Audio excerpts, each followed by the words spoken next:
Jono, at the beginning of the first lockdown, I met a young man that people still talk to me about. His name is Leonardo Puglisi, and he runs his own television network, his own news network. Let's just hear a little bit of Leonardo. This is him on 6 News. You may watch him, you may follow him on Twitter, Instagram, TikTok, all of the platforms. He's well and truly there. Good evening, everyone. Thanks for tuning in. Later this hour, we'll head to the United States, where pressure is continuing to mount on President Joe Biden from both sides of the Democratic Party after a government shutdown was narrowly avoided. But first tonight, Victoria's COVID-19 infections are expected to peak sometime soon. At the same time, New South Wales hospitalisations and deaths are expected to do the same. Right now, cases are continuing to grow, as was announced this morning, passing New South Wales multiple days in a row. Premier Dan Andrews pointing the finger at rule breakers for the sharp rise as authorities urge people to continue to get tested. Border Lincoln Holmes begins our special coverage from Melbourne. Leonardo Puglisi, a warm welcome back to the Conversation Hour. Your network has just continued to grow, my friend. When you first started out, you were covering local news, and now you're covering global news as well as local, and you've got correspondents in the suburbs as well as in the US. Congratulations. Thank you very much. Good morning. It is really growing. I think it's including myself, it is a team of 8 on air. We've got people behind the scenes, and we're only continuing to expand. We've got new programs. We've got an interview with Kevin Rudd coming up at 8 p.m. tonight. It's all just really happening. I like that you got a little spruik in there, a little plug for your interview with Kevin Rudd. Mate. I've been planning that for 3 days.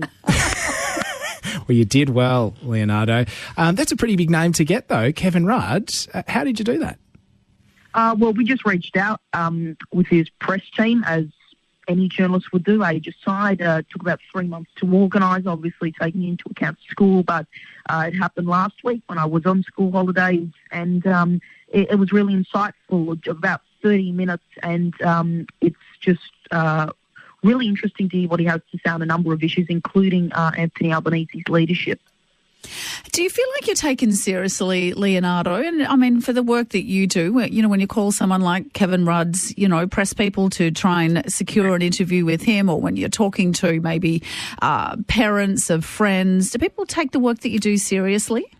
I would say 85% do, especially people who follow us on all the platforms. But some people, they don't. Some people, they might have a laugh. We usually explain it. Most of those, 95% of the people we explain it to, then take it seriously.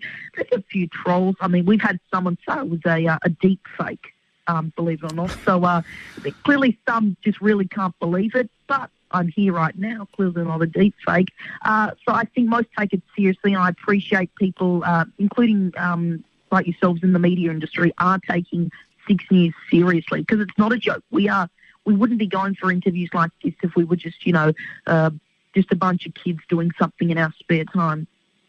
How would you explain it? When people ask you what 6 News is, what do you tell them? I usually use the same line: an independent and unbiased digital-only outlet run and founded by a team of young journalists. That's what it is. I think that's the simplest way to explain it.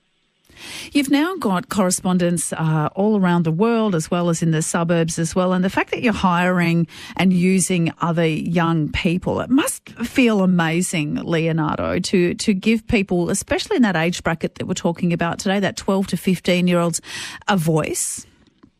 Absolutely, it is amazing. I mean, most of them wouldn't be able to do any type of journalism for years, or even work experience, and we're giving them a chance. We're serious. We're not like networks in that will have time limits or requirements of stories. We're saying do what you want, do what you're able to, and they've all got they all cover different elements. We have people focused on just politics.